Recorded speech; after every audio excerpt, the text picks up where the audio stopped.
fellow Ghanaians, welcome to the most entertaining late night show in the country. And that's the Wow Show. Say wow. Wow, wow. Wow Show. You're welcome. This is the maiden edition, and I tell you, it's going to be fun. So you stay right there. We'll be back after this.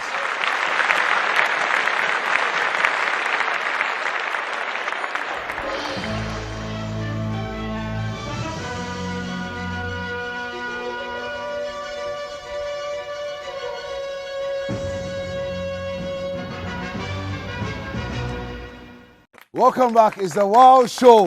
Yes, it's the Wow Show. And as you can see, I'm looking it. Yes, styled by a gentleman who wants to be known as the suit guy. Suit guy.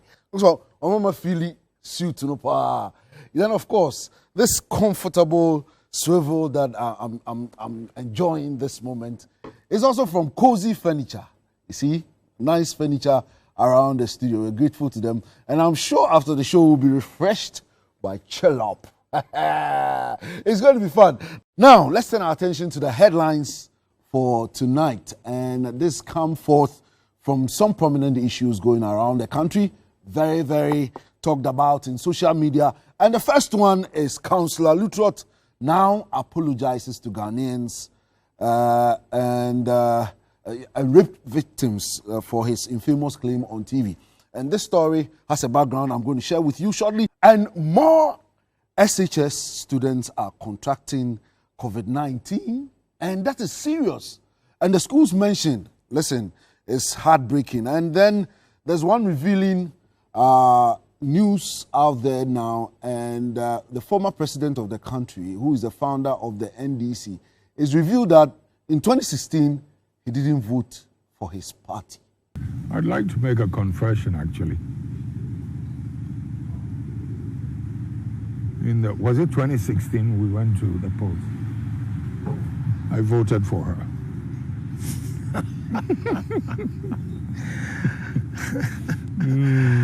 You didn't vote for whether I'll vote for her again or not, I'm not going to say.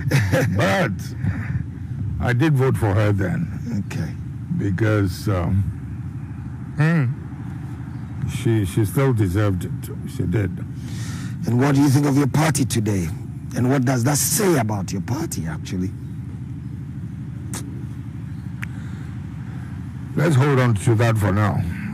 That is some serious thing. I remember, let me start from that story. I remember one politician back in the day where he voted with his family, his wife, and children. He had one vote. He voted there with his wife, children, and family.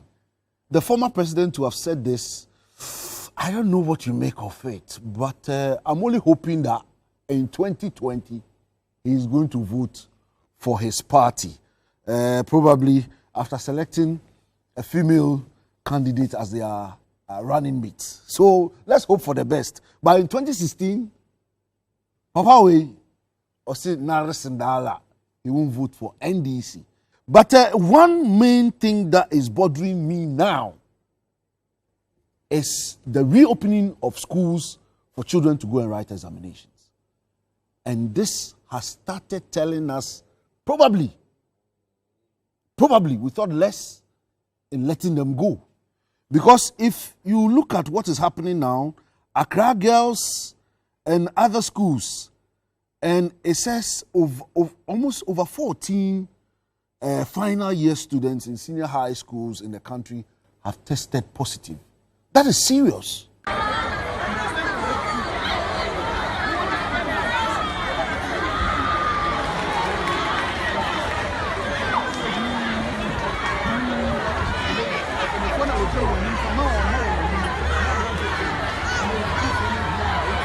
I've always maintained that no form of examination, no form of election is greater than our lives. I've always said it, and I won't change my mind. No form of examination, no form of election, because you can realize that all the political parties are now encouraging us to go and register because they all want votes. What can we do about this? So that's something else that's going on around. And the issue with the schools, Joe, and you easy. Are we going to let our children die because of examination? How much exams now for heaven? That's a question for us to answer another day. But there's a story to what Councillor Lutrot said. He said that people who go through rape at a point enjoy it.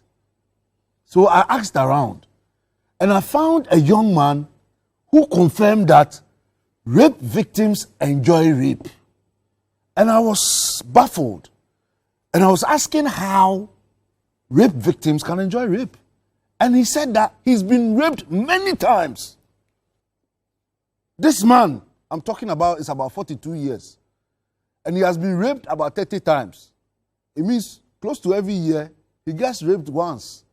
And he has also confirmed that all the times that he was raped, he enjoyed it. Mind you, I'm not talking about a lady. It is a man. And he tells you that men also get raped. But for all we know now, Councillor Lutrot has apologized. He said that he's been misconstrued. What he said is being taken out of context. And there are so far about 30,000 signatures to a petition banning him from going to any studio. We would have invited him here to give us what he meant exactly that people are taking out of context. But let me say this. That let me rather take the first step and take this opportunity here, right now, say, to apologize to my followers, to apologize to my discerning viewers, descending listeners, to apologize to any other person who have not really understood what is going on. Councillor Lutrot, you blast. Please, I beg. This one, nobody can defend you in any way. Because rape is a canker we need to get rid of. It's evil, taking somebody's dignity and mentally scarring a person. But there's nothing equaling anything. Like, how do you say rape victims enjoy the act? They somehow enjoy the act. Boss, I have sisters, I have mothers, I have aunties, I have side chicks. You wouldn't expect me to hear such a thing from somebody who violated them, saying that, oh boss, I make sorry, say I raped them, oh, but halfway they enjoy them. They feel them. It doesn't make sense, boss. This one, dear, for retract, apologize, and make, an effort to, distance yourself from this statement, because, boss, you are trying to reduce rape instances in Ghana. Do you know the statistics? In Ghana, every week, 6 women are raped. 6. We are trying to reduce this number, Councillor. Now, if you say such a statement, we are going to encourage those rapists to think at the back of their mind that at least we are giving them some amount of pleasure to encourage. It will encourage them, boss. Or you want Ghana to turn to South Africa, where there are 500,000 rape cases, or Egypt, 200,000 rape cases, all in a year. Egypt has 3,700 women raped in a week. South Africa, where now, has 9,300 women raped in a week. Is that what we want for Ghana? Councillor Retract, I beg. How can you say rape victims enjoy their rape? So in the rape act, at which point does a victim enjoy? Where you go like, how do you stop, rape, stop. I walk on me feel it.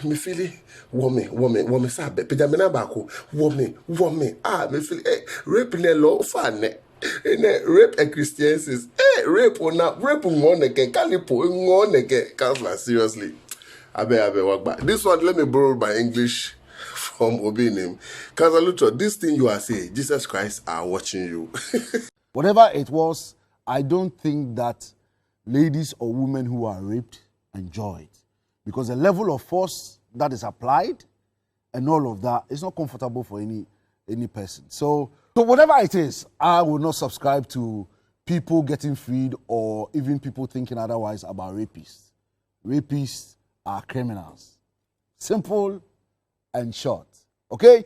My major concern about all the items I've presented tonight is writing examination and registration in the midst of coronavirus. That is my major concern. It makes me sweat. And for that matter, I want us to take a break. Master Richard is going to take a break by taking up a profession he is not used to. This is his first instance. Let's see what happens.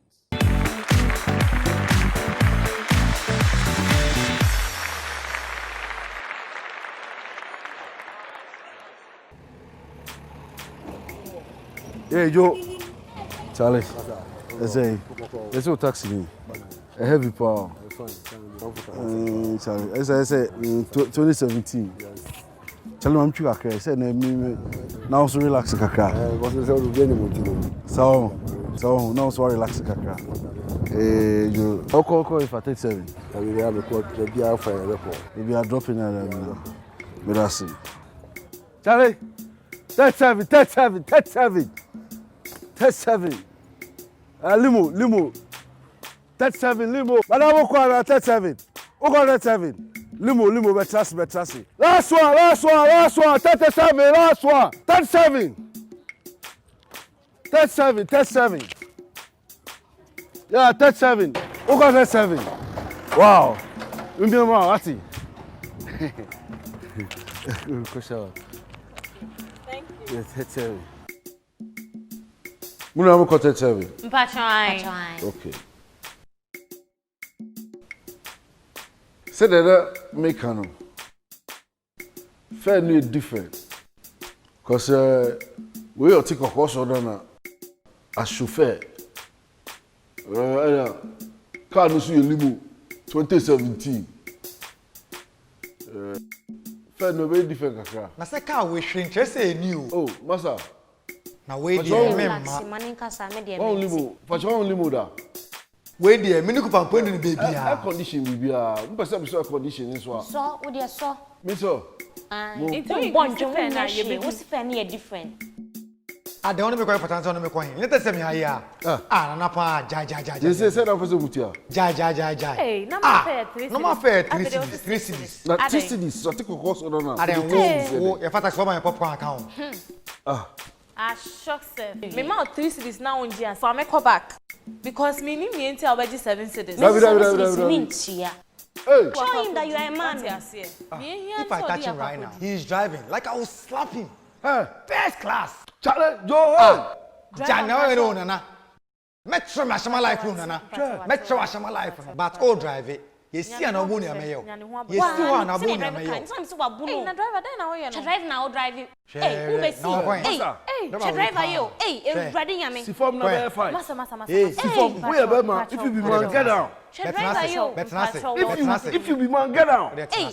Car ben cry ya be fair. Me shock. I will go back and go and report into the station. Which station? If you be man, get down. Get down and come and fight me. If you be man, get down and come and fight me. You don't know who I am. I will sit in the car. Take me back to that station. Driver, how do you patch your wine? I'm going back to that station. How can you? You will take me back to that station. Who say any right on any back? What you say? Who do not fair? One of the man and I'm going back. No. 3 cities. 3 cities. Oh boy, 6 because I'm going back to that station. Why you pick me? Taxi driver should go chain. Who should go chain now? Metiasio because all driving. You tell me here. And then all call him. Me patcho. Why? That's what you route no. Me cut that video. Me KOFI. Why you sit there? What's it then? Jack. What's it then? Pack the man show blow. Hey. No, me no know what you. Me Driver. Me cut that video. Me KOFI. I call you for Charlie. Let's go. Let's go to the station. I'm Whatever. taking you back to the station. It's in Patrol. When am I driving license? Driver, Mr. Driver and Patrol. When am I driving license?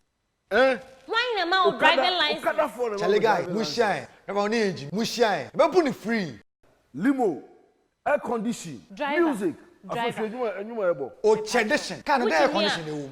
Mina bo po. Mina bo po. Driver. Oh, Sassy. You are in nature. Oh, Sassy. Huh. I don't know. Suban. Charlie. Yes, steady. One of my. Yes, steady.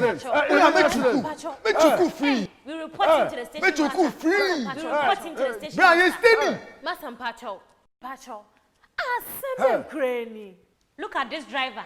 Are you okay? Son him back. Mimi wo. Master Pacho. Mimi wo. Son him back. Then I'm talking to him. No, Tinakan. No, okay. Tinakan. Pacho. Jam, Pacho. Huh? We are very happy. If you might come. Nonsense. Charlie. Charlie. Wait. Go.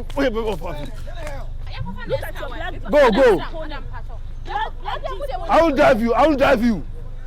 You don't qualify to be my passenger. Hey, madam. Madam, be careful. What do you mean? Yes, test service. I can last two. Last two. That's right, last two. Test service. Hey, test service. Before Josh, Maobi, Nima Josh, Kakuri Josh, they go test service. Yes, for test service. Hey, test service. They go test service. Why? Test service. Last one. You saw that door. Right? Wait, baby lock.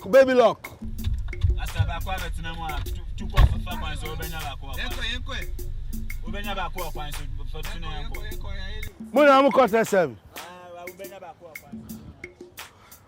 Muka se mejibi o.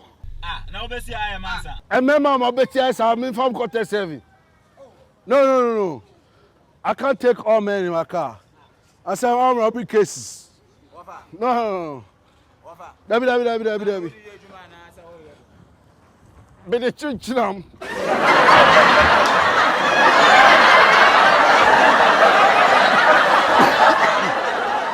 Sha remember betwe. Monim sa robber saba. Na robber saba here me say robber. Dabi be too far member sa. When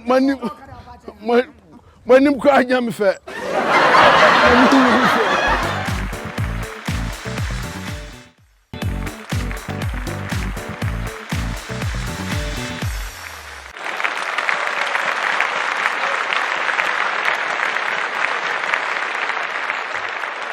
Welcome back once again, and like I indicated to you, this is the maiden edition of the Wow Show, and so everything on it ought to be special. And today I have one of the finest inspirations of my life.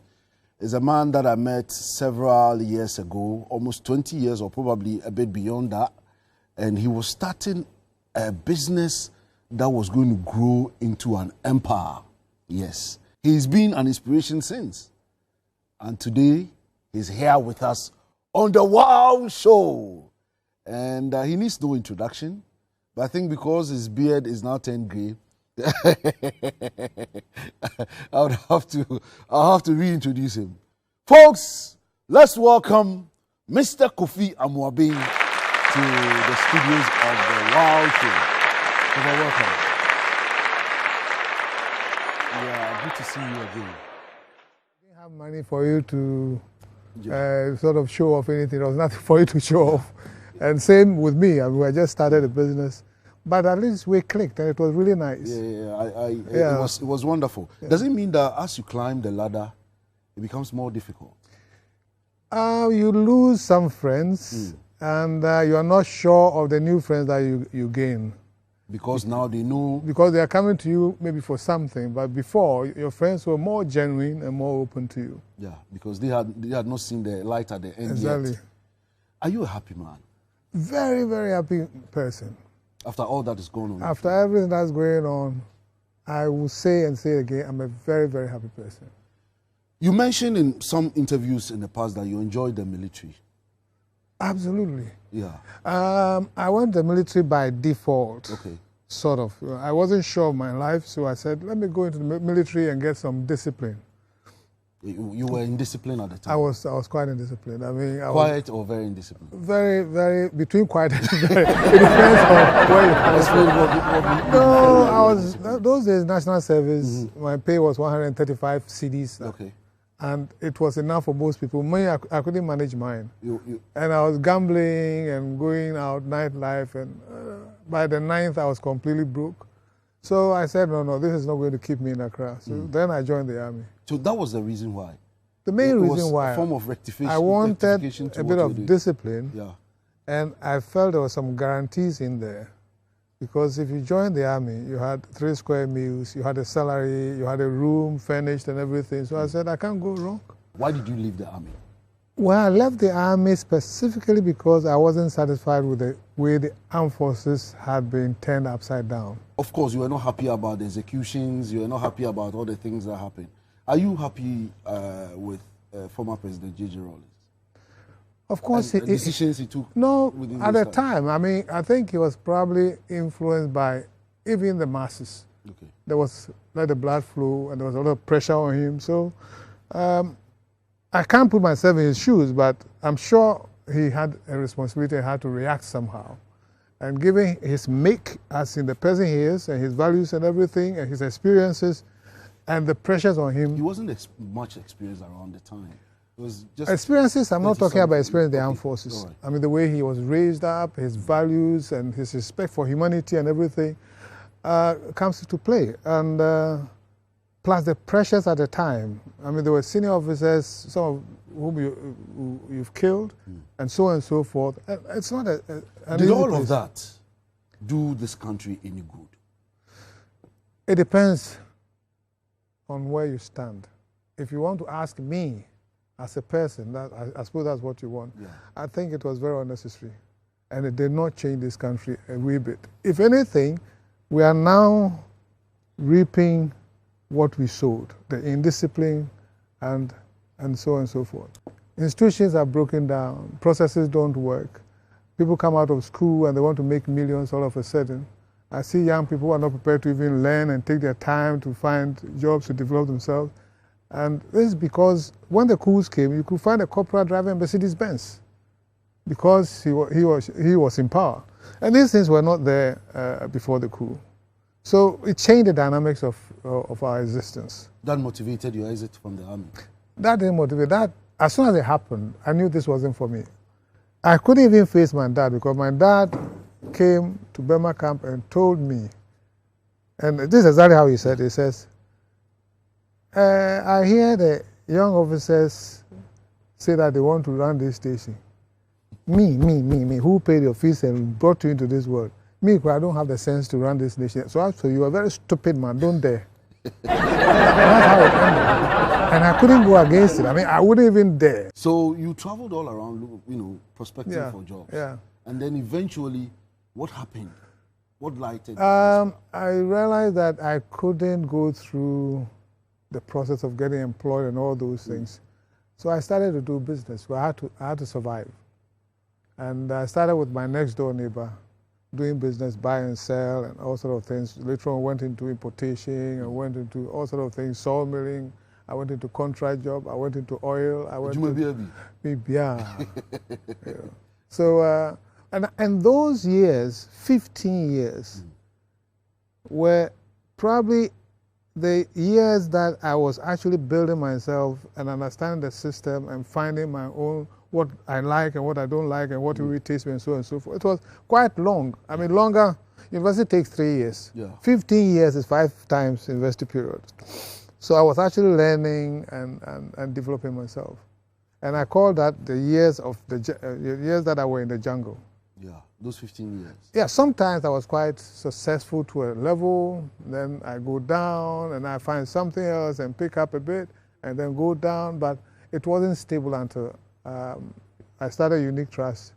And then, being that, the beginning was very, very difficult until it got to the stage where I could invite you so we go and eat fufu. We talk about things and do some promotions and then I get some fufu and and one coin and all of that.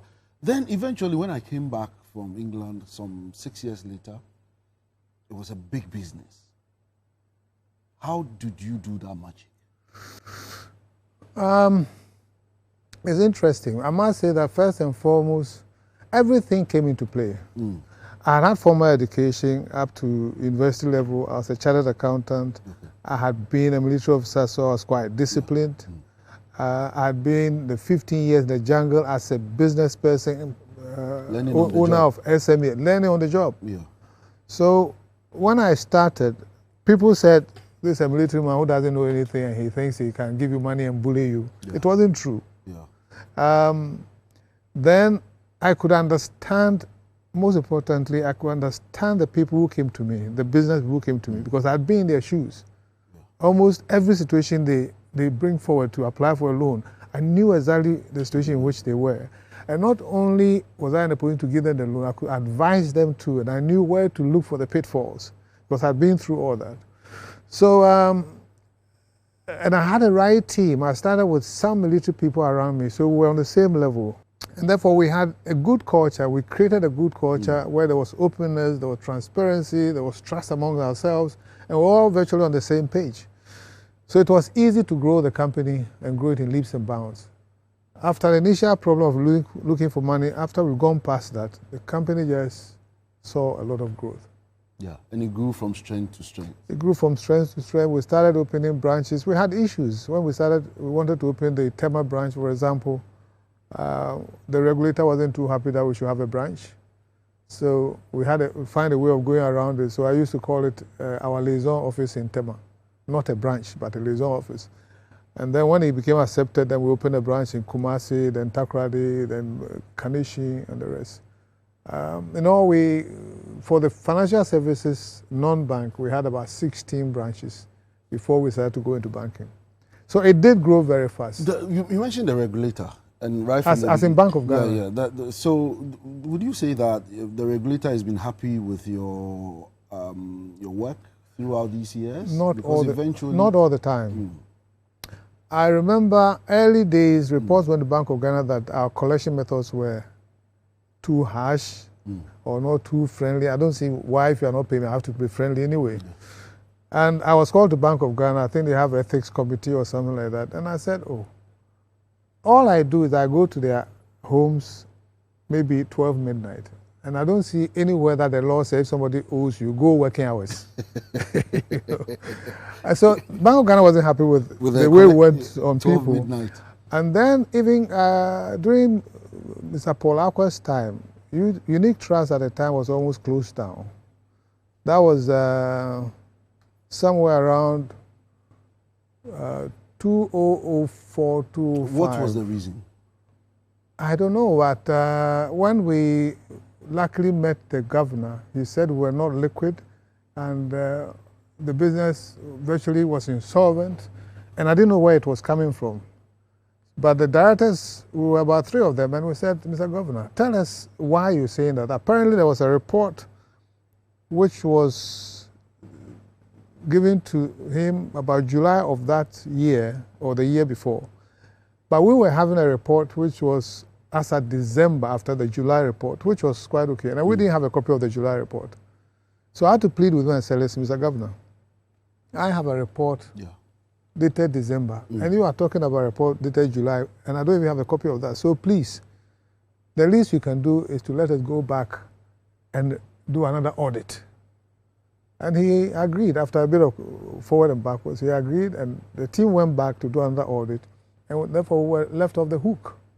Did you suspect victimization at the time? I don't go that way. It takes too much energy trying to see who is behind what, who is trying to do something behind your back. I don't have time for that. I think it's between you and your God, because I believe that if you go against me, God will deal with you in His own time. Now, your license got revoked. Yeah. How did that happen? How did you receive the news? Were you alerted, or one morning you woke up and you heard that? I woke up on the 14th of August 2017. Woke up about 7 o'clock a.m., which is my normal time. Went downstairs, had something to drink, came upstairs, took my phone to go to the private place. And then switched on my phone and realized I had 63 missed calls. You know, and I'm saying, why? Why would I have? And I clear my calls before I go to bed. I clear all my calls before I go to bed. You don't want anybody else to see. No, I clear my calls. I say all outstanding calls. Oh, okay, yeah, go through. I thought that you. No. Okay. I clear all my outstanding calls. So 63 missed calls means 63 new calls. And I called my daughter, and then I said, why is the whole world looking for me? And then she says, having to turn on your radio. I said, no. I said, we'll go to any station, but it's about UT Bank, and the license had been taken away. I said, oh, okay.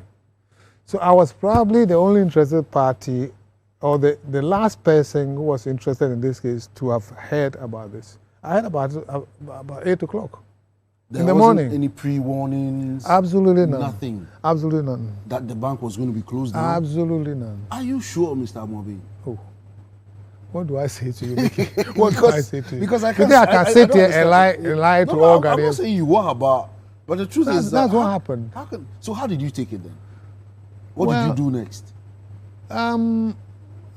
According to the news, as early as 6 o'clock, if not earlier, policemen and the press and other people and Bank of Ghana staff went there and broke down the signages and ordered the few staff who were there to come out and that the bank had been taken over.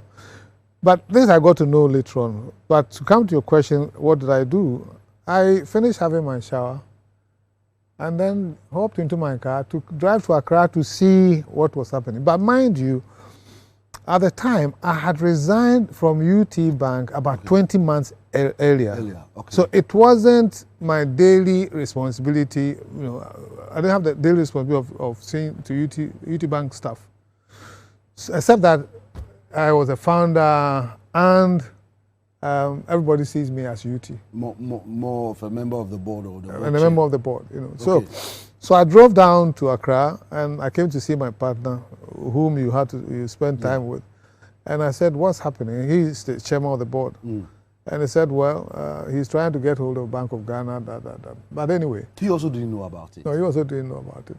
And you still don't feel victimized? You still don't want to look out for who is doing this? I won't look out for who is doing it. But you very well believe that something is going on beyond. It's not normal. It's not normal. The process is not right, but I don't even want to talk about it. You know, I'm still in court. I'm being investigated in court, so I have to even mind what I say. Otherwise, I'll be preempting what is already in court. You know, so that's how I heard about it. Have you finished spending all the money that you made with your businesses and UT? It's a very good question. You see, I don't believe in worldly possessions. I say, I have this, I have that, I have so much. I don't. That's something I will share with you. And to buttress that, I've always had one house in Accra. I always had one shoe that I wear for all functions. One shoe? Yeah.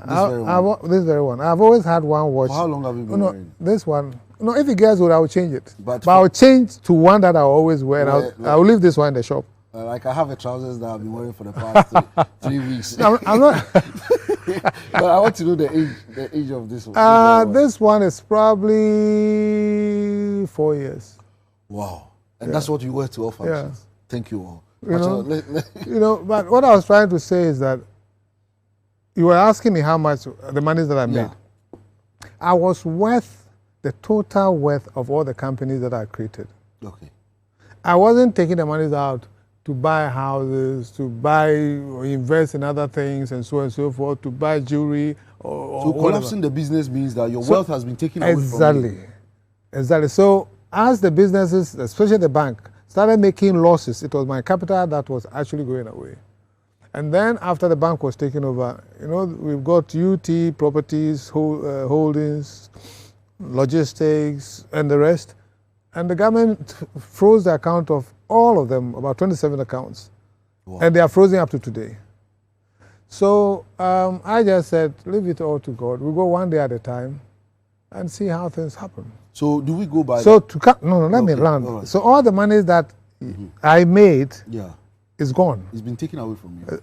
It's not been taken. I mean, bad management on my part, mistakes and things like that also contributed. It's not the government that's taken away from me.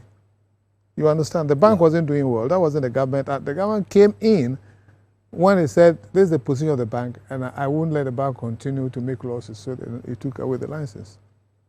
So do we go by the assertion and some pictures that we saw in social media that you are now a broke man? I will tell you something. Tell me. I was dealing with a police officer, and he said I should give him money. And I said, oh, but you know I'm broke. He said, Master, somebody who has chopped sand apart, they definitely will be sand in his mouth.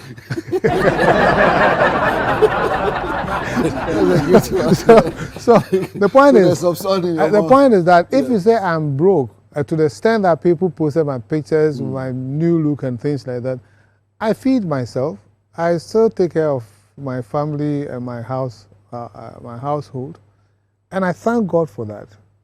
And I have friends and I have family to depend on if the need arises. So when you're talking about broke, my concern and what worries me and what I can't sleep is the poverty I see in the streets and around us in this country. That is broke. And I'm very, very far away from that. And I'm always looking for opportunity to actually help a little bit, but it's difficult. So broke, no. With my God and everything, certainly I'm not broke. I will never be broke. How about the new look? The new look, do you like it? I do. Okay, so what was the fuss about? I think that you look now, much healthier. The interesting is, the interesting thing is, I posted it. In fact, oh, you posted it? Yeah, the person who took the picture is here. Okay. And then he forwarded it to me, and I posted it on my Instagram page. Oh, okay. And then it went viral. That I was broke, and look at me, and it also took some political twists, which I don't want to go to. Yeah. And I liked it. My kids said... Some people thought you were pretending to be broke. Well, it depends on what we want to see. My kids said they liked it, and for me, that was it. Okay. Since my family liked it, I said I'm going to keep it. I appeared... People hadn't seen it for a long time, and I have actually gone on a regiment to actually lose weight. And I'm very happy, and I'm very healthy. You're coming out with a book. Yeah. What is it about?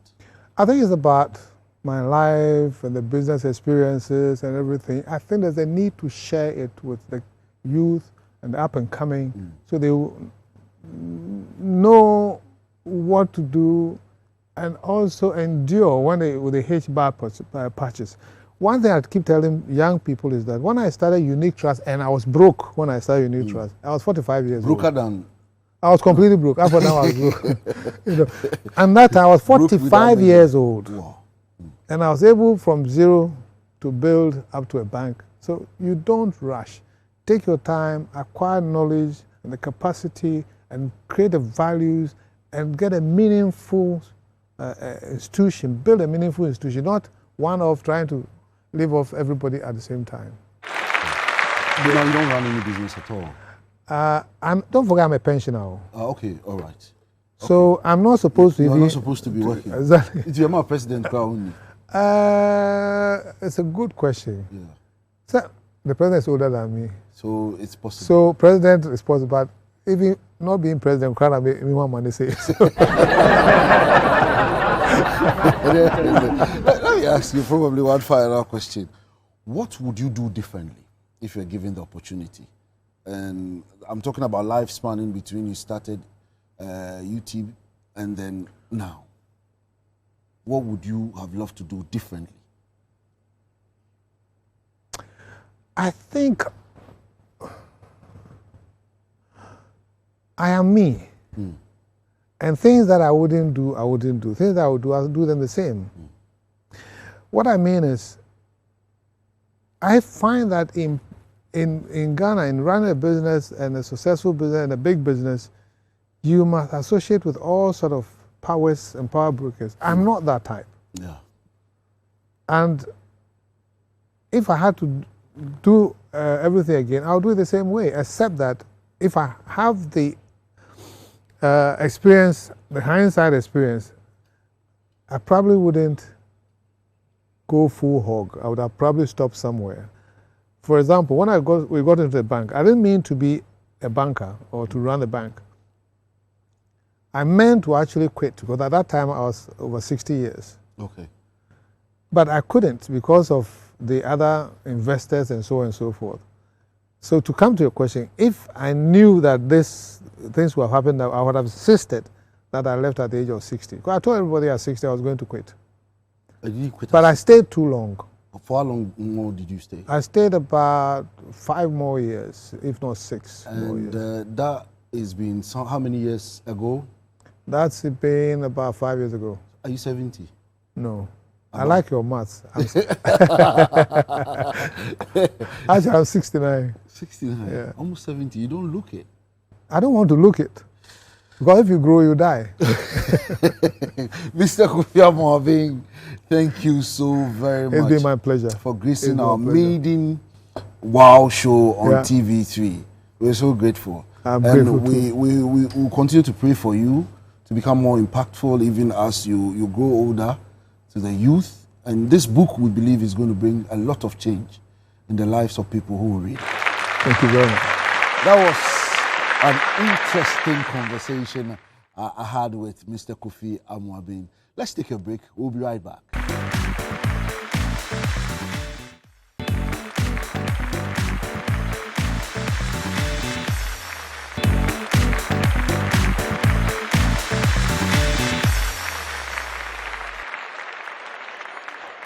Hello, da da da da nie. Da da da da da da boti nie. Hello, da da da da nie. Da da da da da da boti nie. Yampene noe, mama yampene noe. Yampene noe, mama yampene noe. Yampene noe, mama yampene noe. Yampene noe.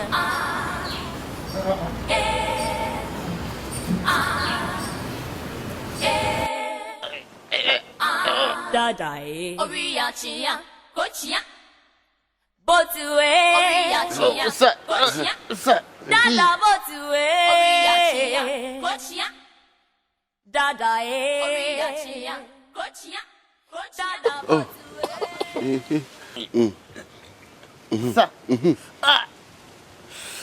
Oh, can you please show me?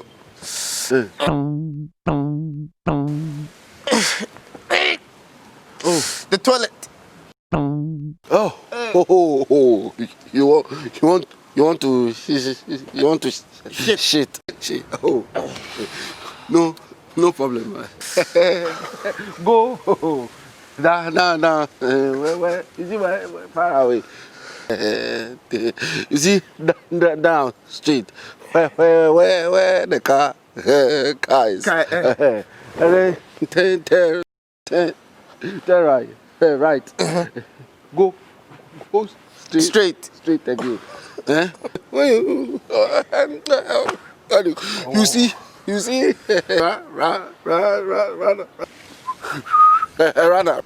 Run about. Oh, if you know the. Please go. If you know. I don't know. Please. Okay. There. Be patient. How that do that? You can shit. You got to the runabout. There's a Kelewele Sela. There. Hey. Today is a Sunday. I don't even know if she comes on Sunday. If she's not there, the bed, take the bed like that, and then go straight and go straight down the road. Ask everybody where the KV are happy. And they'll show you. So you can go and shit. Oh, you like my anaconda shoe? If you finish shitting, I can show you where to buy catamanto. So now you go and shit. That's okay. Thank you. Why? You. I've finished. Thank you. You should tell yourself, oh, nice young man like that. You should tell yourself. Are you wearing pampers? Huh? Are you wearing? Oh! Are you wearing pampers? Yes, I'm wearing pampers.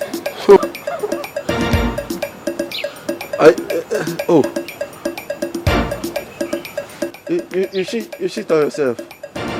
Hey, you are not wearing pampers.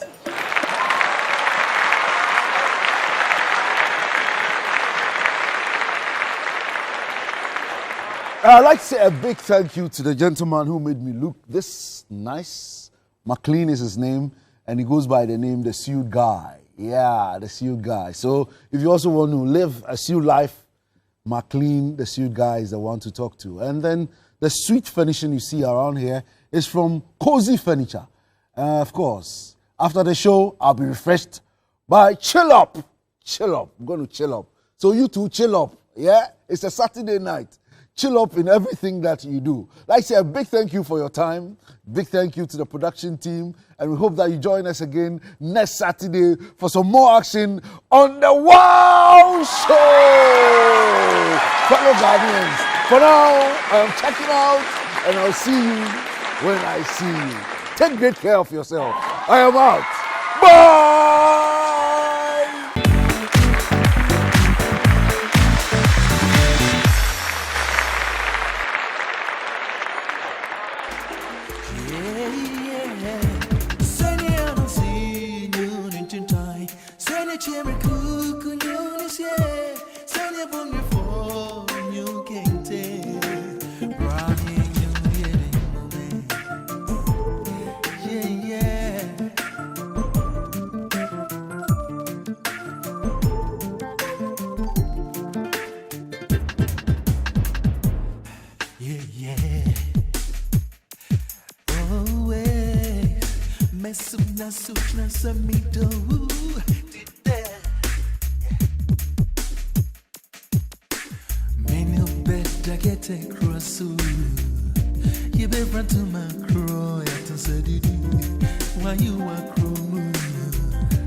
tintai.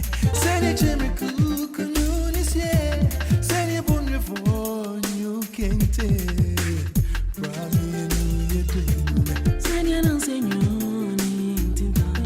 Seni chemi kuku nunisye. Seni bunye for you kente.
Brami,